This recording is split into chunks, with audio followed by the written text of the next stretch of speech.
Darwin PRO Aerodynamics has developed a body kit for the McLaren 720S that mimics the design of the track-only Senna GTR. The kit costs a cool $18,550.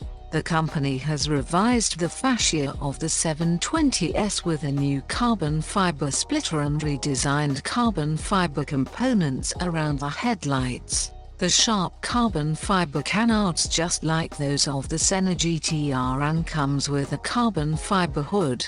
720S comes with unique side skirts. The most obvious modification is the fitment of a rear wing that transforms the looks of the car and has uprights that extend down to the rear bumper. The body kit also includes a shark fin stretching between the roof and the wing.